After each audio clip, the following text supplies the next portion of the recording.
বন্ধুরা, আজকে একটা বিষয় আমি জানতে পারলাম যে একটা বিষয় খুব ঘটনাটা ঘটছে, ছড়াচ্ছে প্রচন্ড, যে বাচ্চা চুরির বিষয়।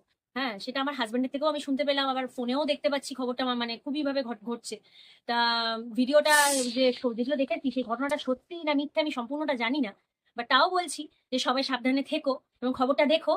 ভিডিওর লিঙ্কটা আমি ডেসক্রিপশনে দিয়ে দেবো, তোমরা ওটা চেক আউট করো আর সবাই সাবধানে থেকো। গুড মর্নিং বন্ধুরা, welcome to our channel Rituparnendu series. আবার একটা ব্লগ নিয়ে চলে এলাম তোমাদের সাথে, আড্ডা মারতে, গল্প করতে অ্যান্ড সাথে থাকতে। চলো, সকালের সব কাজকর্ম কমপ্লিট, আপাতত শুধু ঠাকুরের বাসনটা মাজার আছে।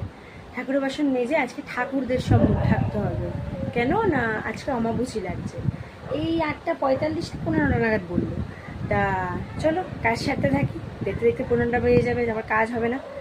সাথে থাকো।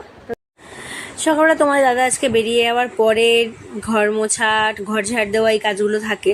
তারপরে ওগুলো কমপ্লিট করার পরে ঠাকুরের বাসনটা মাজা বাকি ছিল বলে করে নিচ্ছে। কখনো মামুনি মাজে, কখনো আমি মাজি, যখন যেরকম।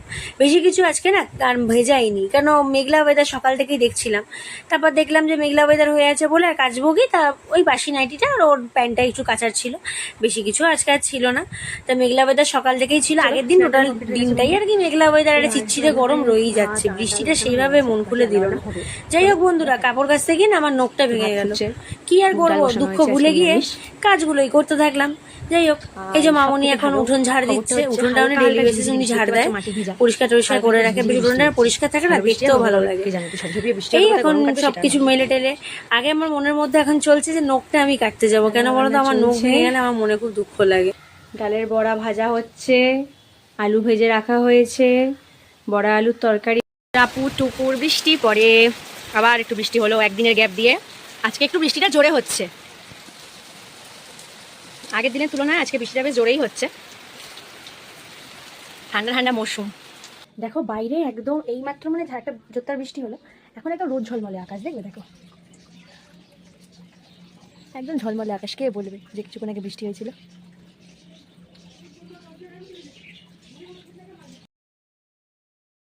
তোমার দাদা কাছ থেকে চলে এসছে, স্নানে গেছে। এবার আমিও খাবার জন্য বসেছিলাম। আজকে খাবারটা আমি ওকে একদম মানে সাজিয়ে গুছিয়ে দিয়েছি। আজকে হয়েছে মুগের ডাল, বড়া আলুর তরকারি, বড়া ভাজা, আলু সেদ্ধ, কাঁকরোল ভাজা, আর হচ্ছে আলু ভাজা, লেবু। সবসময় আমি চেষ্টা করি ওকে একটু ভাতের পাতটাকে একটু সাজিয়ে দিতে প্রোগ্রাম বাড়ির মতো, তাহলে কি খাবার ইন্টারেস্টটাও ছেলেদের বেড়ে যায়। আর নিরামিষ দিনও একদম খেতে চায় না, একদম দুমুঠ ভাত খেয়ে উঠে যায়। মানে যাই আছে যেগুলো সাজানো একটা একটা করে সব আমার পাতেই উঠবে। যাই হোক, তাহলে ততক্ষণ স্নান করে আসুক, আমিও খাবার শুরু করি। খেয়ে দিয়ে উঠেই ওর কাজটাই। কি করছো গো? কি খবর দেখছো?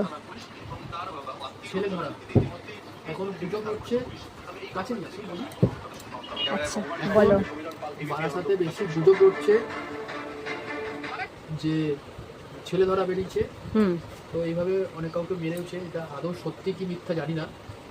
তো যাই হোক, ওটা নিয়েই খবর দেখছি। কতটা সত্যি কতটা মিথ্যা আমিও জানি না, কিন্তু অনেকে বলছে, কেউ বলছে সত্যি, কেউ বলছে মিথ্যা। দেখা যাক। বারাসাতেও হয়েছে, এবার অনেকে বলছে যে মধ্যমগ্রামে হয়েছে, ব্যারাকপুরে কালকে একটা ছেলেকে পিটিয়ে মেরেছে, মানে খুবই মানে আহত সে। প্রথমে বিএন বসে নিয়ে গেছিলো, তারপরে তাকে আবার ইয়েতে নিয়ে গেছে, সাগর দত্তে নিয়ে গেছে। বারাসাতেও একটা মহিলাকে ধরেছে, সেটা সোশ্যাল মিডিয়াতে খুব ভাইরাল। তাকে পিটিয়েছে অনেক। এবারে জানি না কতটা কি সত্যি, তোমরাও দেখো, সোশ্যাল মিডিয়াতে দেখতে পারবে। ওই জন্য তুমি কাছ থেকে এসে আমাকে বললে দরজা জানলা খুলে কেন শুয়ে আছো? হ্যাঁ, তুমি তো বাচ্চা মেয়ে না, ছেলেরা তুলে নিয়ে চলে গেলে তোমার তো ভালো হবে, তুমি আরেকটা বিয়ে করতে পারবে, নতুন নতুন বউ পাবে আরেকটা। কি চাই না তাই আয় রে, কত শখ, কত শখ দেখেছো। আবার একখানা বিয়ে করার জন্য একেবারে উঠে পড়ে লেগেছে।